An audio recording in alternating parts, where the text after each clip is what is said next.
Good afternoon दोस्तों। Let's cricket में आपका हार्दिक स्वागत है। तो दोस्तों, अपनी रीजनिंग की क्लासेस शुरू होने जा रही है आज से। आज पहली क्लास रहेगी, तो मैं आपको रीजनिंग के बारे में दो चार मोटी मोटी बातें बता देता हूँ जो आपको ध्यान में रहनी चाहिए। दोस्तों, ये कि अपने जो रीजनिंग का पोर्शन है 60 दिनों के अंदर आराम से कंप्लीट से हो जाता है, अगर अपन कोई टारगेट लेकर ना चले ना तो। पर अपन जो कोर्स चालू करें, इसका टारगेट रहेगा कि अपन को 60 दिनों में कैसे इसको कंप्लीट करना। ये टीम ने पूरी प्लानिंग करी कि अपन कैसे कैसे इसको, जैसे जैसे अपन आगे बढ़ते जाएंगे आप देखते जाएंगे कि ये टीम ने क्या प्लानिंग करेगी और कैसे अपन इस 60 दिन में अंदर अंदर इस कोर्स को कंप्लीट करने वाले हैं। अगर दोस्तों मैं बता दूं आपको, अगर आपको मालूम हो, अगर आपने पिछले 2-3 सालों के क्वेश्चन, रीजनिंग के एग्जाम्स के क्वेश्चन देखे हैं, तो आपको पता होना चाहिए कि कौन से टॉपिक से ज़्यादा क्वेश्चन निकल के आ रहे हैं, कौन से टॉपिक से कम क्वेश्चन निकल के आ रहे हैं। जैसे अभी आप देखोगे पिछले 2-4 सालों के अंदर, तो आपकी जो लॉजिकल रीजनिंग का पोर्शन है, जिसमें तर्क है, कथन निष्कर्ष हुए, पूर्व धारणा हुई, कार्यवाही हुई, कारण निष्कर्ष हुए, जो ये पोर्शन आपकी लॉजिकल रीजनिंग का पोर्शन है ना, इसके अंदर जो आपके 2-4 सालों में जो वेटेज है क्वेश्चन का, वो 6 से 8 क्वेश्चन के बीच के अंदर आ रहा है। मतलब कि इसका वेटेज बहुत बढ़ता जा रहा है। और जो इसका पहले वेटेज था लॉजिकल रीजनिंग का, जो लगभग अपन गए 2018 के पहले से, इसका जो वेटेज था ना, वो लगभग 2 से 3 क्वेश्चन मैक्सिमम आया करते थे इसके। कभी कभार एक दो क्वेश्चन चलते थे, मैक्सिमम क्वेश्चन ये थे। बट अभी ये इसका 2-4 सालों के अंदर देखिए वेटेज तो बढ़ता जा रहा है। तो ये नहीं कि अपन लॉजिकल रीजनिंग को बिल्कुल हल्के में या फिर बाद में करने वाले हैं। अपन लॉजिकल रीजनिंग को बहुत अच्छी तरीके से करने वाले हैं, पूरा डिटेल में करने वाले हैं। पर अपन शुरू अपने रीजनिंग की जो क्लास फर्स्ट रहेगी, अपन वर्बल रीजनिंग से करने वाले हैं। रैंकिंग टेस्ट अपना पहला टॉपिक रहेगा। मैं आपको बता देता हूँ कि जो अपन करने वाले हैं कोर्स को कंप्लीट किस हिसाब से करने वाले हैं। अपने जो पहला, मतलब कि अपन पहले वर्बल रीजनिंग होने वाली।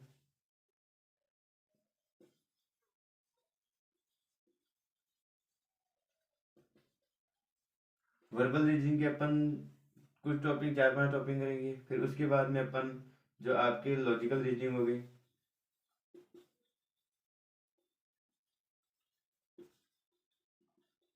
जो मैंने आपको इसके टॉपिक बताए, तर्क हुए, कथन निष्कर्ष हुए,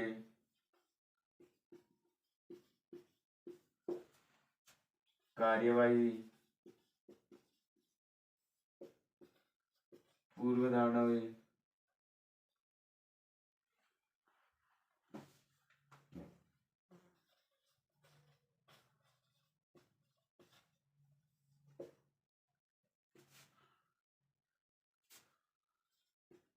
कथन कारण हुआ।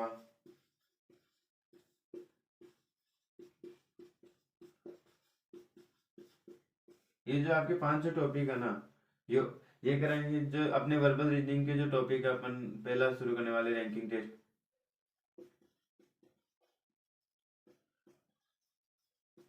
फिर उसके बाद में करने वाले blood group, blood test. Blood test के बाद में अपन करने वाले अल्फाबेट। अल्फाबेट के बाद में अपन करेंगे कोडिंग डिकोडिंग।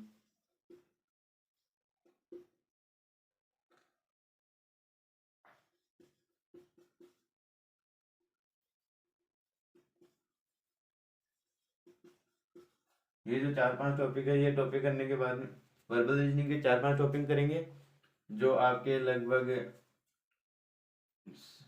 50% के, लगभग आपका 50 से 60% के, ये जो 4-5 टॉपिक है इसका मतलब कि पोर्शन हो जाएगा। फिर आपके जो लॉजिकल रीजनिंग का ये जो 6 टॉपिक है, इनका अपन 50% करने वाले हैं यहाँ पे।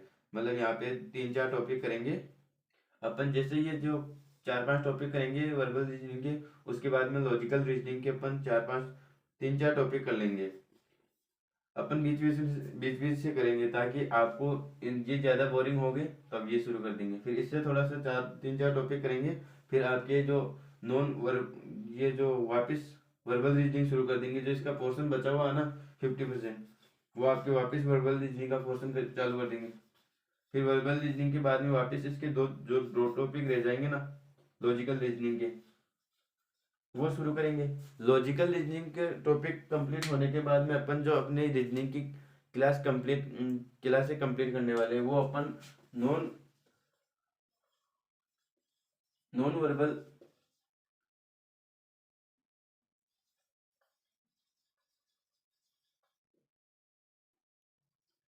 नॉन वर्बल रीजनिंग के साथ कंप्लीट करने वाले हैं।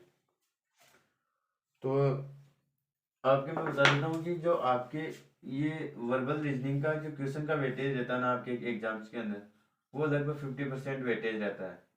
जो आपके लॉजिकल रीजनिंग है, ये जो 6-7 टॉपिक रहेगा, इसका लगभग 25% जो क्वेश्चन आने का वेटेज रहता है। और जो आपके नॉन वर्बल रीजनिंग है, इसका भी 25% के लगभग रहता है। मतलब कि आपके अगर एग्जाम में 30 क्वेश्चन आने होते हैं ना, तो 15 क्वेश्चन तो आपके लॉजिकल रीजनिंग से आने वाले हैं, वर्बल रीजनिंग से, सॉरी, वर्बल रीजनिंग से 30-15 क्वेश्चन आने वाले हैं लगभग। और आपके जो ये लॉजिकल रीजनिंग है, इससे लगभग 7 से 8 क्वेश्चन आने वाले हैं, 6-7-8 जो भी है। और ये आपके जो नॉन वर्बल रीजनिंग है, इससे भी 6-7 के क्वेश्चन के आसपास यहाँ से निकलने वाले हैं। तो अपन आज अपना जो पहला टॉपिक रहेगा, ये अपना जो हल्की फुल्की जो मैंने बता दी भाई, ऐसे अपन रीजनिंग को कंप्लीट करने वाले हैं। और जो अपना आज पहला टॉपिक रहेगा, रैंकिंग ट्रेड से अपन शुरू करने वाले। तो अपन कोर्स शुरू करने वाले हैं, उससे पहले जैसे आप थोड़ा सा ब्रीफ ले लीजिए, ब्रीफ ले लें। और वैसे कोई रीजनिंग कोई बड़ा तूफान नहीं है, मैं बता दूं, आराम से क्लियर हो जाएगी अगर आप 2-4 में आपको बातें बता देता हूँ। अगर रीजनिंग को आप अच्छी तरह ध्यान से करोगे ना, तो पूरे में से पूरे आ जाएंगे।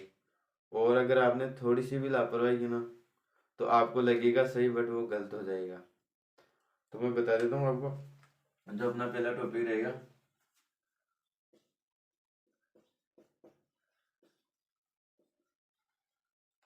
रैंकिंग टेस्ट या ऑर्डर जो भी है। अभी मैं बता दूं, एज ए टीचर मैं आपको ये बताना चाहता हूँ कि अगर जो आपकी रैंकिंग टेस्ट है, बिल्कुल कॉमन सेंस पे है। अब आपको ये सोचना होगा कि अगर अपन ये लॉजिकल रीजनिंग या रैंकिंग टेस्ट का जो पोर्शन है, अगर अपन ने यहाँ क्लास में नहीं पढ़ा होता, तो अपन इसको किस हिसाब से करते हैं। आपको ये दिमाग लगाना होगा, अगर भाई अपन ने क्लास में नहीं पढ़ा होता तो अपन इसको किस हिसाब से करते हैं। जैसे कि भाई अपने जो रैंकिंग टेस्ट है, आपने कभी देखा होगा, जो टिकट टिकट रेलवे टिकट घर के बाहर बाहर लेन लगी हुई होती है, उसमें मतलब कि आपका आगे से पीछे से कौन सा स्थान है, पूरी कतार में कितने लोग हैं। आपने कभी, हाँ, हालांकि आपने कभी ध्यान नहीं दिया होगा इस चीज़ पे कि भाई इससे संबंधित भी कोई क्वेश्चन हो सकता है क्या। बट ऐसा ही होता है, रैंकिंग टेस्ट में ऐसे ही क्वेश्चन आएंगे कि अगर आप मतलब सिनेमा हॉल के बाहर खड़े हैं टिकट करके, आप टिकट ले रहे हैं, आपका आगे से चौथा है, पीछे 13 जने आपके, तो आप मतलब कि आपकी कतार में पूरे कितने हैं, पीछे आगे वाले 2 निकल गए, आप कौन से स्थान पे आ गए, ये वाले आ गए। अगर कोई जल्दीबाजी में आ गया, आपसे आगे आ गया और आप पीछे आ गए, आपकी जगह एक्सचेंज हो गई, तो उससे क्या फर्क पड़ा। मतलब कि कुछ भी पूछेगा यही कि पूरे कितने हैं, एक साइड से स्थान कौन सा है, दूसरी साइड से स्थान कौन सा है, जगह एक्सचेंज करा के पूछ लेगा। ये क्वेश्चन आएंगे। अब मैं आपको बताता हूँ, जैसे एग्जाम्पल के तौर पे लेते हैं अपन कि अपने एक कतार है जिसमें 6 लोग खड़े हैं,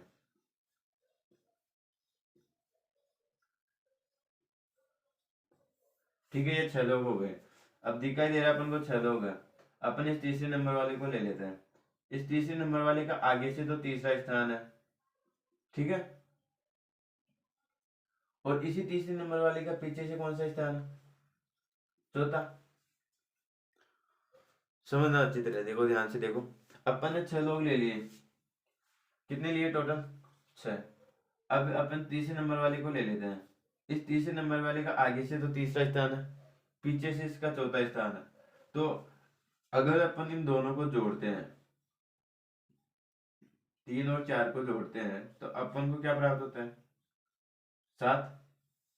जबकि अपन ने तो टोटल तो क्या ले रखे, 6। टोटल 6 ले रखे हैं, अपन को प्राप्त 7 हो रहा है। तो अब ये हो क्या, एक्चुअली में हो क्या रहा है, 3 + 4 को जोड़ा, तो अपन के जो कुल है 6, उससे एक ज्यादा मिल रहा है, एक ज्यादा मिल रहा है। तो अब अगर इसको हल करें और देखें, 3 + 4, ये प्लस का इधर हो जाएगा, माइनस का हो जाएगा, इक्वल टू 6। तो अब रियलिटी में निकल के 6 रहा, मतलब कि ये क्या हो रहा, लेफ्ट वाले को जोड़ा, राइट वाले को जोड़ा, एक माइनस किया, जो पंक्ति में कुल लोगों की संख्या है वो निकल के आराम से आ रही है। समझ समझ में आ रहा ना। अब इससे अपन देखो जो फॉर्मूला बनाएंगे, लेफ्ट वालों को जोड़ा प्लस राइट वालों को जोड़ा, दोनों को जोड़ा, एक माइनस किया, जो प्राप्त हुआ टोटल, ये आपके फॉर्मूला हो गया। इसको और भी देखना, मतलब कि आपके बाएं छोर वाले की संख्या,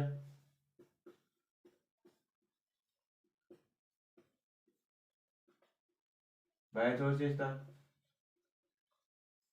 प्लस दाएं छोर से स्थान, ये इधर दाएं छोर से स्थान कौन सा है,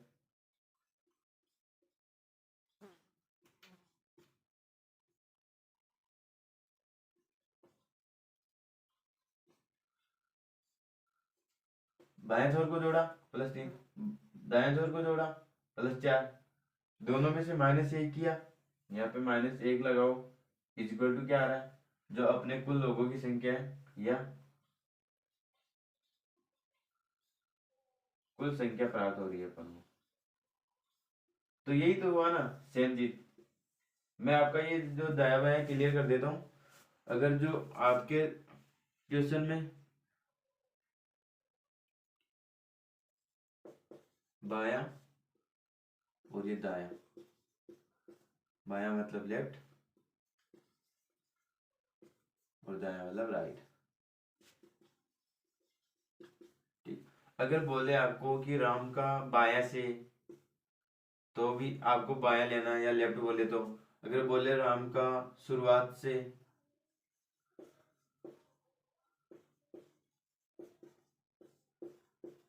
बोले राम का प्रारंभ से, तो आपको बाया लेना है।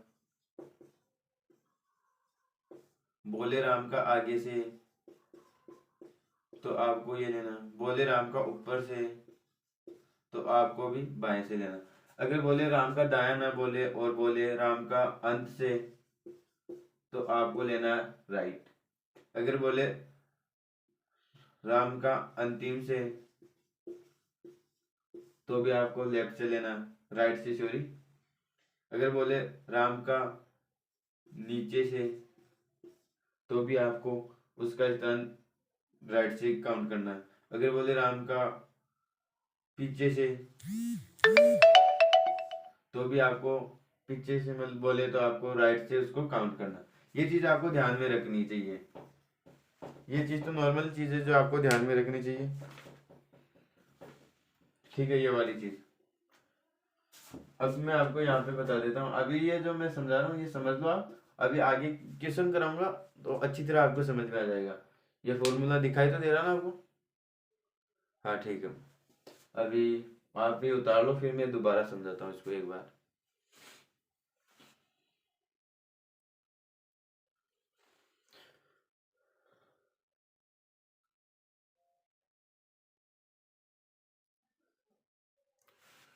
ठीक है, ये आपको क्लास अवेलेबल रहेगी, कोई डिलीट होने वाली नहीं है।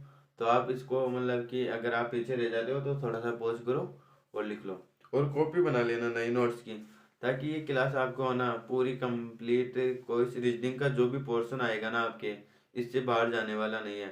और अगर आप यहाँ पे 1 घंटा क्लास लेने के बाद में 15 मिनट इसको मतलब अच्छी तरह रिवाइज कर ले तो देख भी लेते हो ना, और 15 मिनट दोबारा दूसरी क्लास लो इससे आगे वाली, उसके 15 मिनट पहले इस क्लास को वापस देख लेते हो ना, तो आपके यहाँ से कोई क्वेश्चन गलत होने वाला नहीं है। क्वेश्चन में ये नहीं बोल रहा कि हूबहू मिलने वाला, वैल्यू चेंज हो सकती है, बट पैटर्न यही सेम रहने वाला, मेथड यही सेम रहने वाला।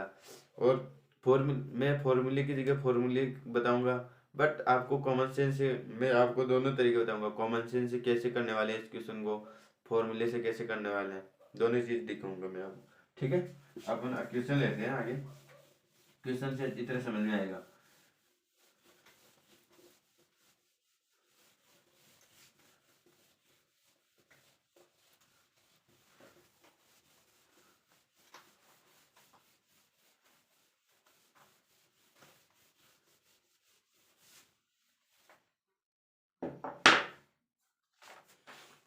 आपके जो पहला क्वेश्चन लेते हैं अपन,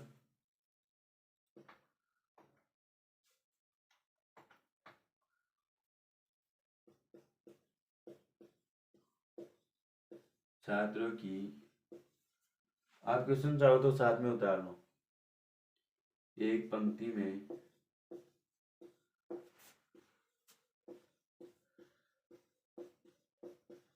सागर का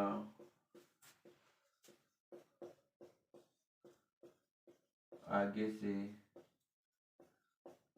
12वां स्थान है तथा इसी पंक्ति में सागर का पीछे से 16वां स्थान है, तो बताओ पंक्ति में कुल कितने छात्र हैं। अब पहला क्वेश्चन आप कॉपी पेन रख दीजिएगा, मैं बताता हूँ, फिर अगला क्वेश्चन आप करना, ठीक है ना। एक छात्रों की एक पंक्ति है, पंक्ति में सागर नाम का जो लड़का है उसका आगे से 12वां स्थान है, ये 12वां स्थान है सागर, सागर है जिसका आगे से 12वां स्थान है।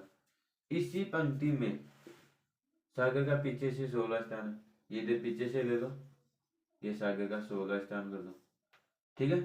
अब पूछ क्या रहे क्वेश्चन में, बताओ पंक्ति में कुल कितने छात्र हैं। ये प्रारंभ का ए छोर है, ये लास्ट का बी छोर है। ए छोर से सागर का 12वां स्थान है, बी छोर से सागर का 16वां स्थान। तो अपन ने क्या ले रखा था, लेफ्ट से संख्या प्लस राइट से संख्या माइनस 1 इक्वल टू टोटल। अब इसमें वैल्यू पुट कर दो, 12 जो सागर का आगे से स्थान है 12 प्लस जो सागर का पीछे से स्थान है 16 माइनस 1 इक्वल टू टी। अब इसको हल करो, 12 16 28 माइनस 1 27, ये क्या 27। ये जो आप सागर की जो छात्रों की संख्या है उसमें छात्रों की कुल टोटल संख्या कितनी है, 27। देखो मैं दोबारा समझा देता हूँ आपके, अगर ये लेफ्ट राइट से समझ में नहीं आ रहा तो इधर देखो दोबारा। जो आपकी पंक्ति थी, एक पंक्ति है, उसमें कितने मतलब छात्र है ये अपन को पता नहीं है, बट अपन को जो एक बंदा है उसका पता है कि जैसे मेरे को मान लो मेरे आगे 12 लोग हैं, 12वें स्थान पे मैं आगे से 12वें स्थान पे हूँ, तो मेरे आगे कितने लोग हैं 11 प्लस एक में खुद 12वां और प्लस यही सेम पीछे वाली सागर के पीछे 16, सागर का पीछे से 16 स्थान है, तो सागर के पीछे कितने लोग हैं 15। तो ये इनको काउंट करो, 16 प्लस 15 26, 26 और 1 27। ये चीज कॉमन सेंस पे बिल्कुल कॉमन सेंस है, अगर आप ध्यान लगा के करोगे भाई, अपन क्लास के अंदर नहीं पढ़े होते तो किससे इसको करते हैं, ये सेम है। आप ये उतारो, अगला क्वेश्चन आप इसको उतार लेना और अगला क्वेश्चन मैं आपको और देता हूँ, ठीक है।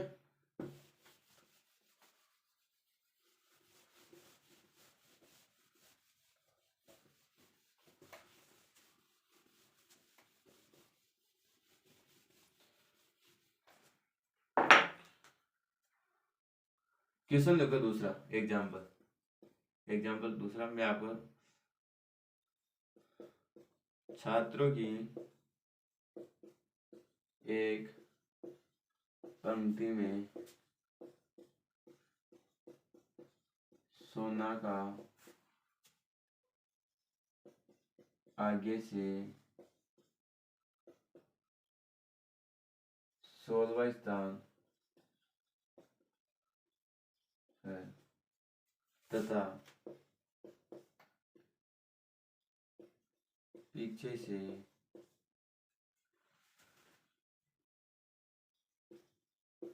42वां, 42 नहीं लो यहाँ पे,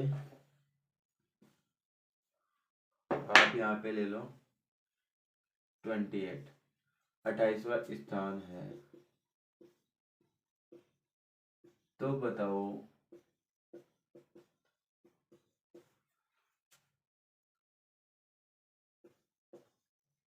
पंक्ति में कितने छात्र और खड़े करें ताकि छात्रों की कुल संख्या 50 हो जाए। देखो बिल्कुल कॉमन सेंस का क्वेश्चन है। आप अगर ध्यान से करोगे तो आप आराम से इसका आंसर कर सकते हो। मैं आपको ऑप्शन दे देता हूँ इसमें। ऑप्शन नंबर ए है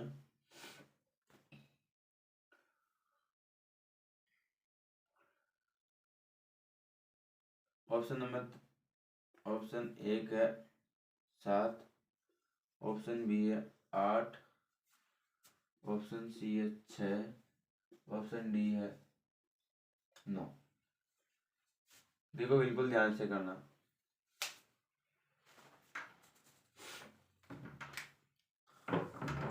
अब इधर देखो, मैं बता देता हूँ आपको।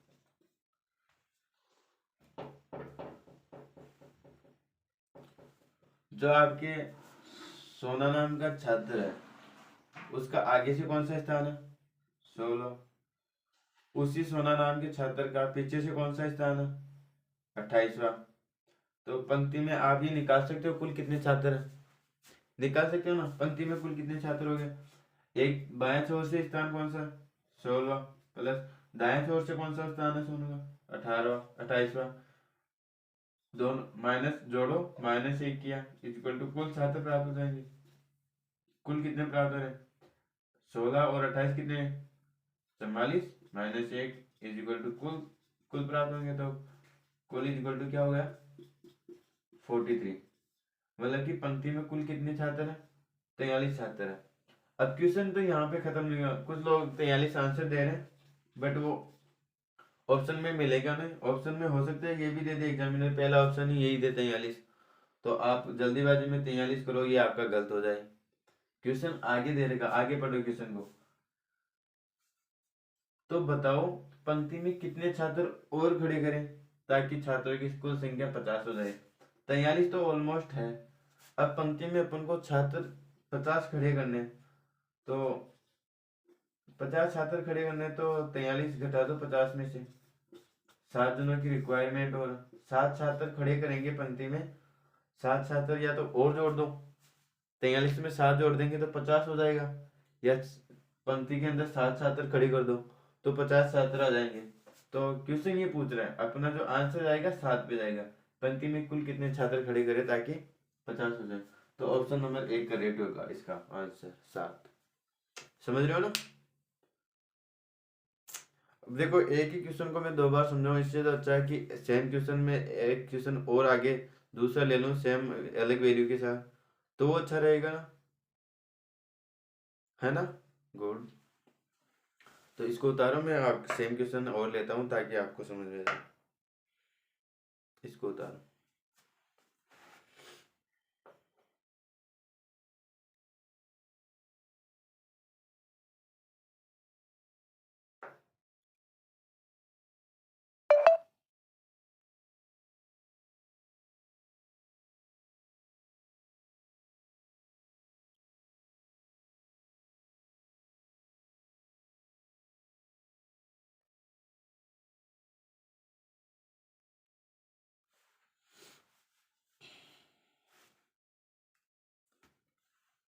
समझ में तो आ रहा है ना। अगर समझ में नहीं आ रहा तो कोई डाउट हो तो बता दो मेरे को, कमेंट करके आप बता दो।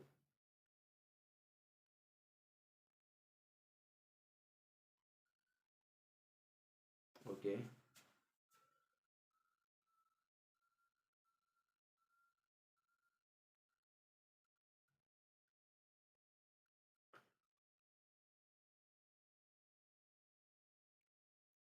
देखो अगला क्वेश्चन देखते हैं अपन।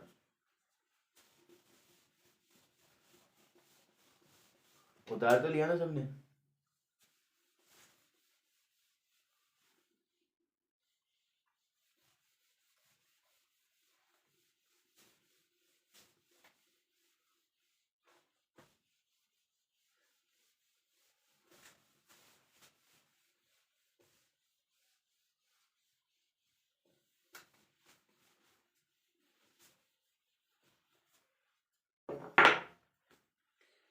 अगला क्वेश्चन देखो।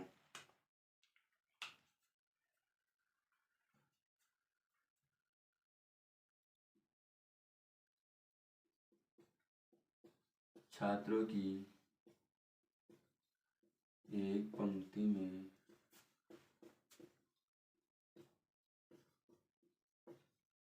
सोनू का आगे से व पीछे से 16वां स्थान है तथा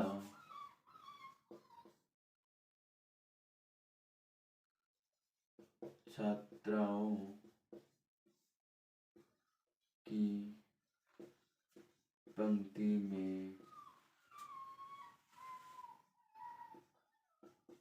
मोनिका का आगे से 15वां तथा पीछे से 17वां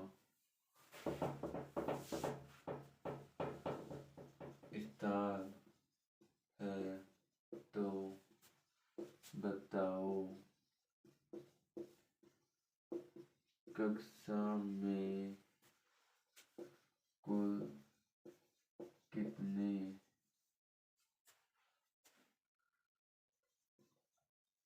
विद्यार्थी हैं? बताओ। थोड़ा दिमाग लगाओ, नहीं होगा तो मैं बताऊंगा, मैं हूं ना यहाँ पे बताने के लिए तो हूँ।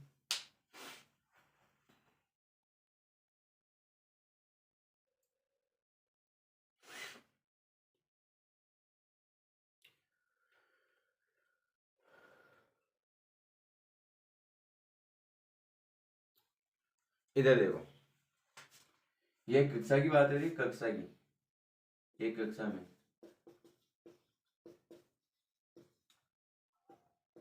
छात्रों की एक पंक्ति में फिर छात्राओं की। अब देखो यहाँ पे कंफ्यूजन मत होना, छात्रों का मतलब तो हो गया लड़का और छात्राओं का मतलब होगी लड़कियां। लड़कों और लड़कियों की दोनों की अलग अलग लाइन लगी हुई है, ठीक है ना, अलग अलग कतार में खड़े हुए हैं। तो देखो छात्रों की पंक्ति में सोनू का आगे से 16वां है, मतलब बाएं छोर से 16 है, प्लस पीछे से मतलब दाएं छोर से भी 16 है, तो पीछे से 16 माइनस 1, तो टोटल प्राप्त हो जाएंगे 16 16 32 माइनस 1 31। मतलब कि जो छात्रों की संख्या है वो एक पंक्ति में 31 है, छात्रों की संख्या।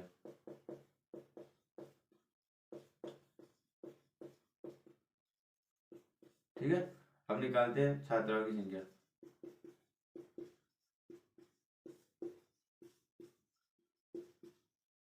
छात्राओं की संख्या में मोनिका नाम की जो लड़की है उसका आगे से तो 15, पीछे से 17वां, तो टोटल कितनी छात्रा हो गई, एक छोर से ये इधर पीछे ओर से,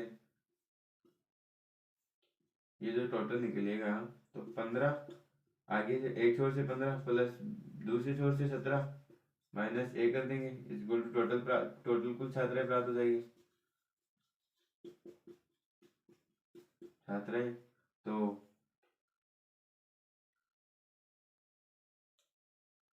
इधर यहाँ पे छात्राएं ले लेते हैं,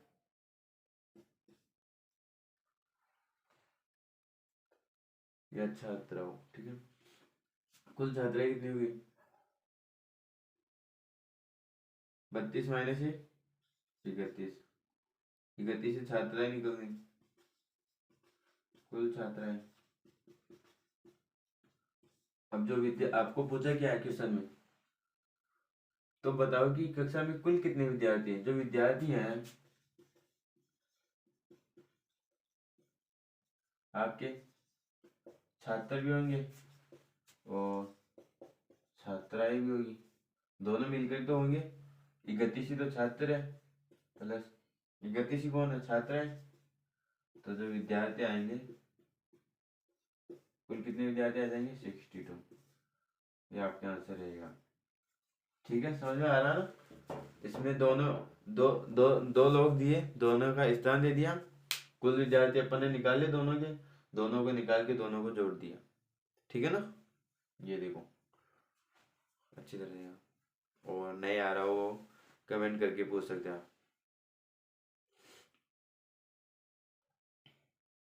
डाल लो इस क्वेश्चन में।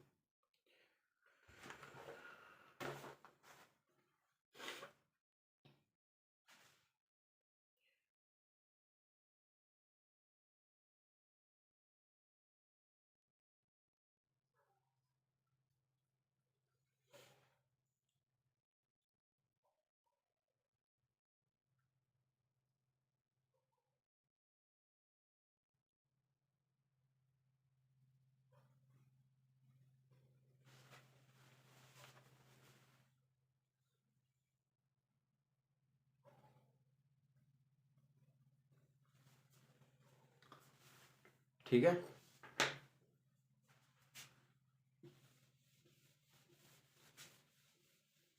अभी मैं क्वेश्चन देता हूँ आपको, होमवर्क के लिए भी 2 क्वेश्चन देके जाऊंगा। और तो जब दूसरे दिन दोबारा दूसरी क्लास लो नेक्स्ट, तो उसमें आपको उसके आंसर देने होंगे। ठीक है ना। अभी मैं आपको क्वेश्चन कराऊंगा, आप अगर ध्यान से देखोगे ना तो कुछ बिल्कुल लॉजिकल बातें हो रही है, कोई ज्यादा वो थोड़ी हो रही है। जो समझा रहा हूँ कॉमन सेंस की बात ही है ना भाई, कॉमन सेंस लग रहा है बिल्कुल। अगर आप इतना सा भी लॉजिक नहीं लगा पा रहे तो यार फिर तो मामला मुश्किल लग रहा है। बिल्कुल नॉर्मल क्वेश्चन है, अगर ऐसे कर लोगे ना, यहाँ से जो आपके रैंकिंग टेस्ट है वहां से 1-2 क्वेश्चन निकल के आएंगे आराम से, कभी कभार 3 भी निकल जाते हैं। अगला क्वेश्चन देखो,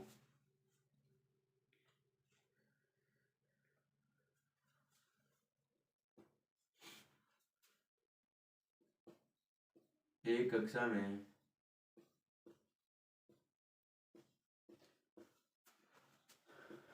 परीक्षा का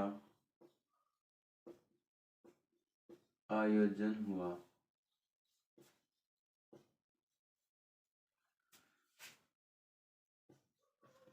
जिसमें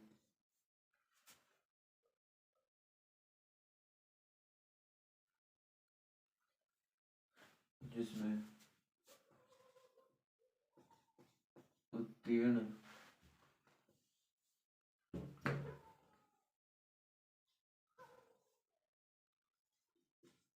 होने वाले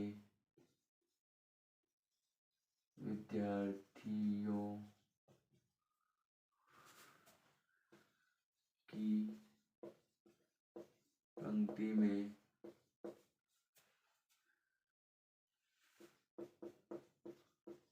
गौरव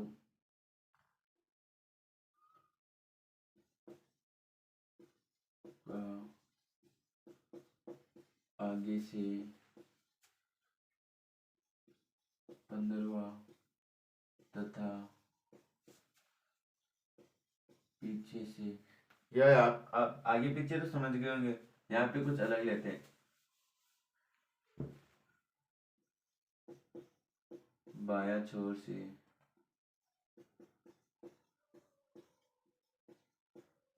15वां तथा दाया छोर से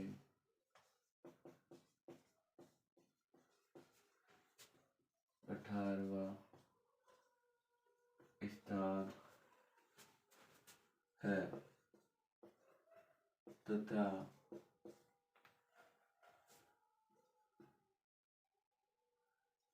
परीक्षा में 11 लोग नए विद्यार्थी देते हैं।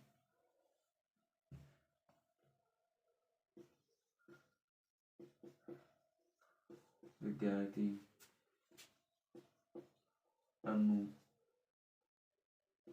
अनुपस्थित थे तथा 8 विद्यार्थी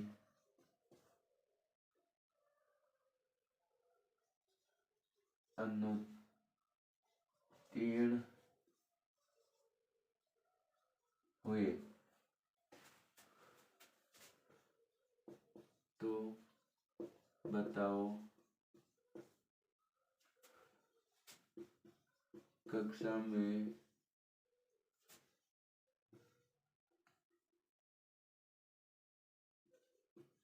परीक्षा कितने विद्यार्थियों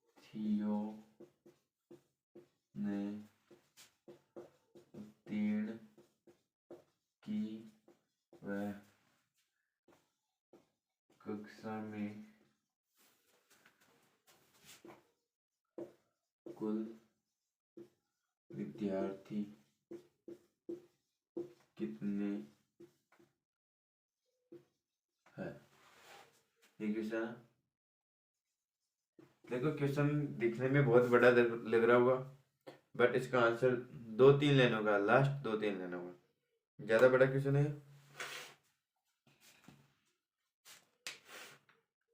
इधर देखो,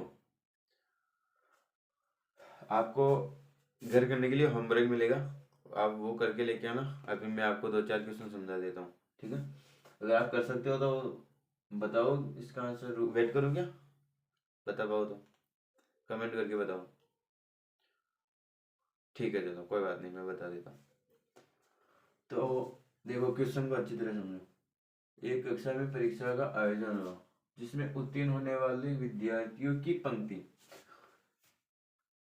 एक उत्तीर्ण होने वाले, परीक्षा में पास होने वाले जो विद्यार्थी थे उनकी अलग पंक्ति, उनकी अलग पंक्ति में जो गौरव नाम का लड़का है उसका बायां छोर से, बायां छोर से मतलब, बायां छोर से मतलब लेफ्ट, और दाएं छोर से मतलब राइट। तो मैंने जो क्वेश्चन बताया था, लेफ्ट वालों की संख्या प्लस राइट वालों की संख्या माइनस 1 इक्वल टू कुल संख्या। तो बायां छोर से कौन सा है, 15वां, प्लस दायां छोर से कौन सा है, 18वां, माइनस 1 इक्वल टू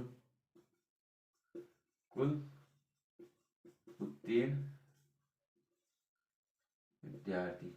ठीक है, काउंट करो इनको, कितने, 23 माइनस 1 30, 33 माइनस 1 32।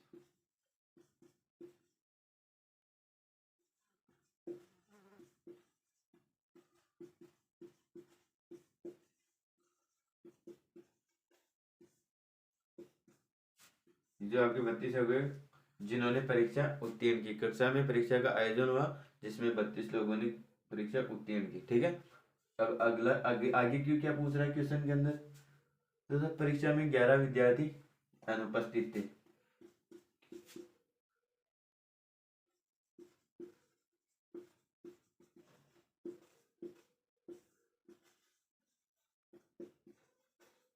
जिन्होंने एग्जाम नहीं दी, 11 विद्यार्थियों ने एग्जाम नहीं दी, 32 ने एग्जाम दी, प्लस तथा 8 विद्यार्थी अनुत्तीर्ण हुए।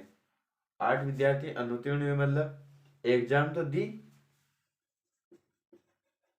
एग्जाम दी, एग्जाम नहीं दी, और जो 8 विद्यार्थी अनुत्तीर्ण हुए उन्होंने एग्जाम तो दी पर उनका रिजल्ट क्या रहा, अनुत्तीर्ण।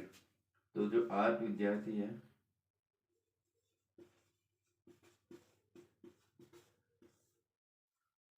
अनुत्तीर्ण,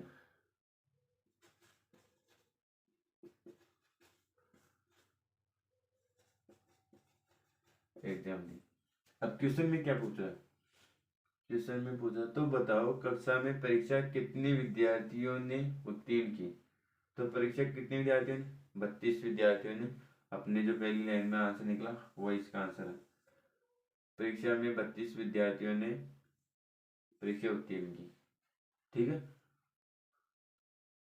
आगे आगे जो पूछा, आगे पहला क्वेश्चन निकल गया उत्तीर्ण की वह, कक्षा में कुल विद्यार्थी कितने हैं। अब कक्षा में उत्तीर्ण करने वाले भी कक्षा के हैं, अनुपस्थित थे वो भी कक्षा के हैं, जो अनुत्तीर्ण विद्यार्थी है वो भी कक्षा के हैं। तो अपन यहाँ पे तीनों को काउंट कर देंगे, जोड़ ऐड कर देंगे। तो इनको ऐड करो, कितने हो जाएंगे 51।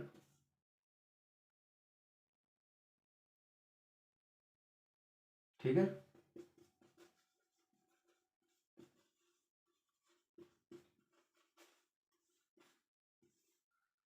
ये कुल विद्यार्थी थे कक्षा। तो ऐसा अब क्वेश्चन कितना बड़ा लगेगा, 2 लाइन 3 लाइन के अंदर के आंसर आ गया। तो ये तो कॉमन सेंस है बिल्कुल, अगर दिमाग लगाओगे ना तो 2 लाइन में 2 सेकंड में आंसर आ जाएगा, और दिमाग नहीं लगाओगे ना तो सोचते रह जाओगे। कई विद्यार्थी आगे निकल जाने वाले हैं आपसे। आप इसको उतारना चाहो तो उतार लो, वरना फिर एक क्वेश्चन और कराता हूँ मैं आपको।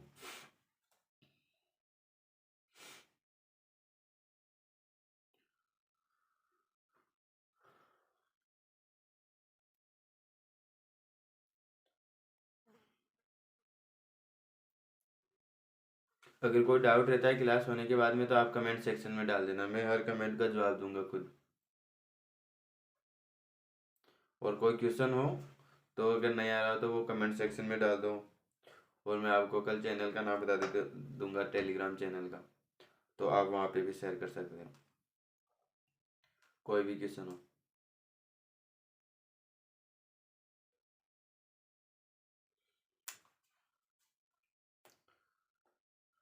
ठीक है, समझ में तो आ गया ना क्वेश्चन, दोबारा बताऊँ क्या। ठीक है, चलो एक बार दोबारा देख लो। एक कक्षा में परीक्षा का आयोजन हुआ जिसमें उत्तीर्ण होने वाले विद्यार्थियों की पंक्ति में गौरव। एक उत्तीर्ण कक्षा में परीक्षा का आयोजन हुआ जिसमें मतलब कि अलग अलग पंक्तियां बना दी। एक पंक्ति जिन्होंने परीक्षा में पास की है उनकी लगा दी, एक पंक्ति उनकी लगा दी जो परीक्षा में आए ही नहीं थे, और एक पंक्ति उनकी लगा दी जो परीक्षा में फेल हो गए थे। ठीक है, 3 पंक्तियां बना दी उन्होंने, टीचर ने। तो 3 पंक्तियां बनाने के बाद में जो उत्तीर्ण हुए ना उसके अंदर एक जो विद्यार्थी था गौरव, उसका आगे से तो स्थान था 15वां, या बाएं छोर से स्थान था 15वां, और दाएं छोर से उसका स्थान था 18वां, मतलब पीछे से उसका स्थान था 18वां। तो अब इन वो कुल निकाल ली, 15 जोड़ दिया, 18 जोड़ दिया, -1 कर दिया। तो उसकी जो कतार में विद्यार्थी थे उत्तीर्ण होने वाले की, गौरव की कतार में जो लोग थे उनकी संख्या निकल के आ गई 32। तो 32 कौन हो गए, कुल विद्यार्थी हो गए उसकी कतार के जिन्होंने एग्जाम उत्तीर्ण किए। अब बाकी की सेम वैल्यू तो वो दे ही रखा, 11 तो विद्यार्थी अनुपस्थित थे। ठीक है, 8 विद्यार्थी अनुत्तीर्ण जो एग्जाम में फेल हो गए, जिनका रिजल्ट खराब रहा, जिन्होंने साल भर मस्ती मारी, कंचे खेले वगैरह जो भी, तो उनका रिजल्ट रहा ये। आपका नहीं रहने वाला, आपका ये रहने वाला रिजल्ट, अगर आप ध्यान से पढ़ाई करोगे तो। ठीक है ना। अब अब क्वेश्चन में लास्ट में क्या पूछ रहा है, कक्षा में परीक्षा कितने विद्यार्थियों ने उत्तीर्ण की। कक्षा में विद्यार्थी तो 51 थे, उत्तीर्ण 32 ने की, ये क्वेश्चन पूछ रहा है। और फिर आगे पूछ रहा है कक्षा में कुल विद्यार्थी कितने हैं। कक्षा में उत्तीर्ण करने वाले भी कक्षा के हैं, फेल अनुपस्थित है वो भी कक्षा के हैं, वो बाहर की थोड़ी है, आएंगे तो जब कोई होते हैं अपवाद, आप जैसे नहीं, आप तो अच्छे वालों को, आप तो गुड बच्चे को, कोई होते हैं नाले जो साल भर मस्ती मारते हैं परीक्षा के दिन। होता है ना कभी कभार, जैसे कि संडे की छुट्टी रहती है, सैटरडे को सर बोल देते हैं कि मंडे को आपको टेस्ट लगेगा या पूछेंगे, तो मंडे को या तो पेट दुखने लग जाता है या कभी कोई कुछ दुखने लग जाता है। संडे को नाप नाप खा लेते हैं, फिर मंडे को पेट दुखाते हैं, ये होता है। ये जो अनुपस्थित विद्यार्थी हैं ये वो होते हैं। ये कौन से होते हैं, बैक बेंचर, है ना। और ये फिर सभी आते तो क्लास के अंदर ही है। ठीक है ना, ये क्वेश्चन है। चलो आगे का क्वेश्चन कराता हूँ।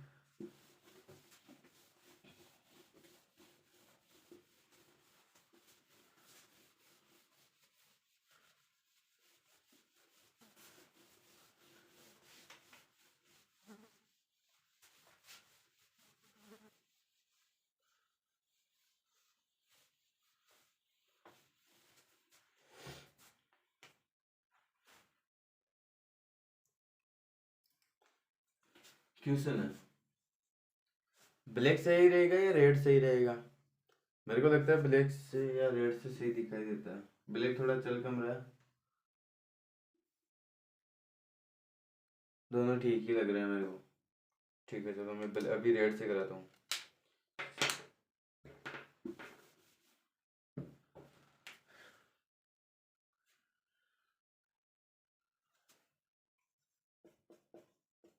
छात्रों की एक पंक्ति में नेहा का आगे से 7वां स्थान है तथा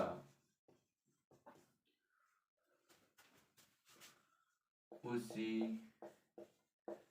पंक्ति में नेहा की कोई सहेली है, मोनिका,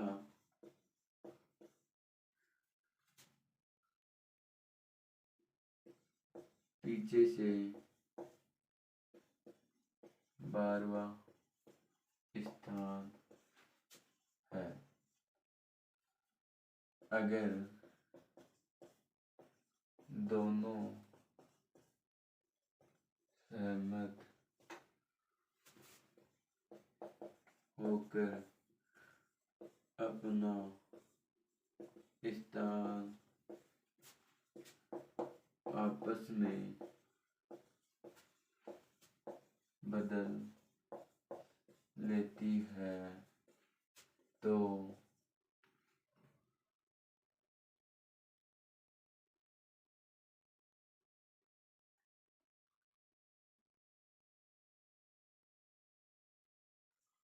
नेहा का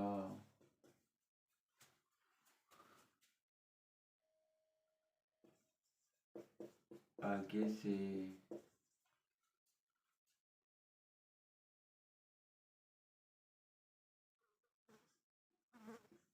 25वां स्थान हो जाता है तो बताओ पंक्ति में कुल छात्राएं कितनी है? अरे राइटिंग तो समझ में आ रही है ना आपको? हाँ आनी चाहिए यार, इतनी गंदी नहीं है। हाँ तो क्वेश्चन तो लंबा दिख रहा होगा पर है आसान। करो करो, नहीं आएगा तो मैं बताऊंगा। करो करो, एक बार क्वेश्चन को पढ़ो। करो मतलब चलो एक बार क्वेश्चन को पढ़ो, बिल्कुल आराम से नॉर्मली रिलैक्स होके क्वेश्चन को पढ़ो ठट से अंतिम तक।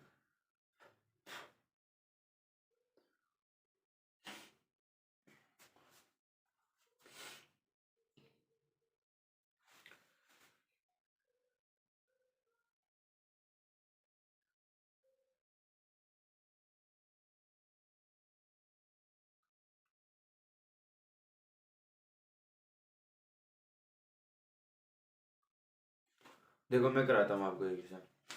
आपको हार्ड लग रहा होगा थोड़ा, बट हार्ड है नहीं है। देखो, छात्राओं की एक पंक्ति में नेहा का आगे से 7वां स्थान है। एक पंक्ति है, ये ए छोर है, एक यहाँ से नेहा का आगे से 7वां। नेहा नाम की वो लड़की है जिसका आगे से 7वां स्थान है तथा उसी पंक्ति में, यही पंक्ति है, मोनिका का पीछे से 12वां स्थान है। अब अपन को तो पता नहीं ये कहाँ पे है, ये 12वां स्थान है मोनिका। ये इनकी स्थिति है, ये फर्स्ट। ठीक है, अगर दोनों सहमत हो जाती है, दोनों सहेलियां हैं, सहमत हो जाती है, सहमत होकर अपना स्थान आपस में बदल लेती है, मतलब कि मोनिका तो आ जाती है यहाँ पे और नेहा आ जाती है यहाँ पे, बदल लेती है तो नेहा का आगे से 25वां स्थान हो जाता है। तो नेहा यहाँ से 25वें स्थान पे आ जाती है। तो नेहा की नई नई स्थिति 25 हो गई और मोनिका मोनिका का यही 7वां स्थान है। तो यहाँ पे दो दो लॉजिक लगेंगे, या तो इन दोनों के बीच की निकालो, यहाँ पे ऐड कर दो तो कुल निकल जाएंगे, या फिर अपन को एक की मतलब कि एक कतार में चाहिए, दो लोगों की वैल्यू मिल गई, ये सेम जगह की आगे से वैल्यू मिल गई, सेम जगह की पीछे से वैल्यू मिल गई। अब है तो दोनों कैंडिडेट तो दोनों अलग अलग है, लेकिन मोनिका की पीछे से 12वीं है, उसी स्थान पे नेहा की आगे से सेम जगह पे नेहा की आगे से 25वीं है। तो क्या बोल अपने जो फॉर्मूला बोलता है, क्या बोलता है, बाएं छोर से स्थान, बाएं छोर प्लस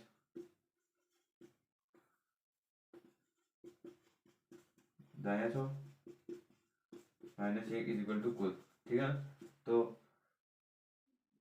बाएं छोर से कौन सा 25वां प्लस दाएं छोर से कौन सा 12वां -1 इज इक्वल टू कितने हो गए 25, 27, 27, 37, 37 -1 36। तो कुल कितने 36 छात्र हैं। ठीक है ना। ये तो है अपने फॉर्मूले की बात। अगर आप कॉमन सेंस लगाओ, कॉमन सेंस से बताता हूँ मैं आपको। आगे से नेहा का कौन सा स्थान 7वां, मोनिका का कौन सा स्थान 12वां पीछे से। अब इनके बीच की अपन को मालूम नहीं है संख्या कितनी, बट अगली बार ये जब दोनों ने सहमति की, दोनों ने मतलब कि अपने कुछ भी सहमति किसी हिसाब से की, स्थान चेंज कर दिया। स्थान एक्सचेंज करने के बाद में जो मोनिका अपने नेहा के स्थान पे आ गई 7वें नंबर पे, और जो नेहा थी वो मोनिका के स्थान पे चली गई। तो नेहा देखती है कि अपन पहले 7 पे थे, फिर वो आगे देखती है तो उससे मतलब कि वो 25वें स्थान पे चली जाती है आगे से। तो उसके आगे 24 लोग हैं, है ना, और 7 नंबर पे ये थी। तो 7 से 24, अब 7 के पीछे की देख लो, 24 तक कितने 4 20 से 10 वो हो गए, और 3 ये हो गए 14, और 3 17। मतलब मोनिका देखती है, जो नेहा है वो देखती है कि अपन 17 स्थान पीछे चले गए, 17 स्थान पीछे चले गए, तभी तो वो 25 पे जाएगी ना। 7 पे थी यहाँ पे, 25 पे चली गई, तो उसके आगे कितने हैं, उसके आगे 17 बच्चे थे। मतलब कि उसके पुरानी स्थिति पे और नई वाली स्थिति से तब गई ना, तो उन दोनों के बीच, उन दोनों स्थितियों में उसके बीच में 17 लोग थे, 17 छात्राएं थी। तो आप अगर 12 प्लस 17 और 7 24 प्लस 12, इन तीनों को ऐड करोगे तो कितने निकल आए 36। सेम है। अगर आप कॉमन सेंस से करोगे तो भी आंसर वही आना, अगर फॉर्मूले से करोगे तो भी आंसर वही आना। चलो मैं कॉमन सेंस वाला दोबारा समझा देता हूँ एक बार, समझ में नहीं आएगा, गुफ्तगू ज्यादा हो गया था। देखो, एक छात्राओं की पंक्ति है, नेहा का आगे से स्थान 7वां है, ए छोर से, यही पंक्ति है, ये नेहा हो गई, और यही पंक्ति में मोनिका का पीछे से 12वां स्थान। अब यहाँ पे तो ले नहीं सकते, एक जगह पे नेहा रहेगी या फिर मोनिका रहेगी। नेहा का इस पीछे से स्थान, मोनिका का 12वां, सॉरी 20 स्थान से मोनिका पीछे से 12वां हो गया। अब एक तो कॉमन सेंस है कि अपन को यहाँ पे अभी तक पहली वाली कंडीशन को देखे तो अपन इन दोनों के बीच की स्थिति न ज्ञात कर सकते हैं, ना कुल विद्यार्थियों की छात्राओं की संख्या ज्ञात कर सकते। बट अगली अगली स्थिति में अपन को दीजिए दोनों ने सहमति अपना कर होकर आपस में अपना स्थान बदल लेती है। मतलब जहाँ पे नेहा थी वहां पे मोनिका आ गई, मोनिका की जगह नेहा चली गई, तो यहाँ पे मोनिका लिखो और यहाँ पे नेहा आ गई। मतलब मोनिका आगे से 7वें नंबर पे हो गई और नेहा पीछे से 12वें नंबर पे हो गई। ठीक है। अब बदल लेती है तो नेहा देखती है, नेहा आगे से 25वें स्थान पे हो जाती है, नेहा देखती है कि भाई पहले 7वें स्थान पे थे, अब वहाँ मोनिका की जगह जाती है, वो 25वें स्थान पे आ गए, ये 25 हो गया। एथ और से इसका 25, ये जो मोनिका की जगह थी, ये एथ और से 25वें स्थान पे थी, पीछे से 12वें स्थान पे थी। समझ रहे हो ना, उस एक जगह की दोनों वैल्यू निकल गई, आगे से भी पीछे से। तो आपको पता है लेफ्ट से वैल्यू राइट प्लस राइट से वैल्यू -1, लेफ्ट से वैल्यू 15 हो गई, प्लस राइट से वैल्यू 12 हो गई, -1 किया तो कुल वैल्यू निकल जाएगी। कुल वैल्यू कितनी होगी, 25 12 15 और 12 37 हो गए, 37 37 में से 1 गया तो 36, तो कुल छात्राओं की संख्या ऐसे निकल गई। ये तो था अपने फॉर्मूले वाला सिस्टम। अब जो कॉमन सेंस की बात बता रहा था मैं, कॉमन सेंस की बात ये है कि जब नेहा 7वें स्थान पे थी, मोनिका से सहमति करके उन्होंने जगह एक्सचेंज की। जब वो मोनिका मोनिका की जगह जाती है, तो वो देखती है, जब वो 7वें स्थान पे थी, 7वें से वो 25वें स्थान पे जाती है, तो वो देखती है कि उनके बीच में उन दोनों स्थितियों के बीच में 17 छात्राएं और है, 17 छात्राएं और है। तो अब ये तीन कुल विद्यार्थी कुल पूछ रहे हैं, तो ये स्थिति आ गई, ये स्थिति आ गई, और इन दोनों के बीच की है ही अपने पास, तो 7 को ऐड कर दूं, 17 को ऐड कर दूं, प्लस 12 को ऐड कर दूं, वो क्या रहा है, वही 36 आ रहा है।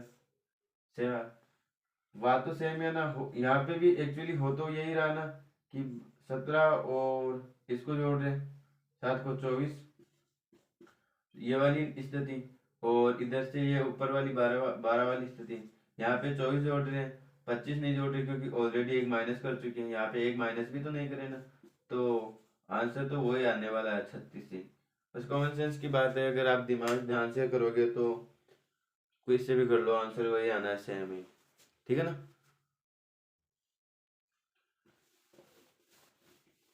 ठीक है, उतार लेना।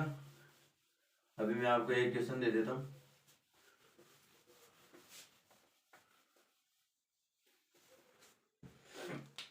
क्वेश्चन लिखो आप होमवर्क के लिए।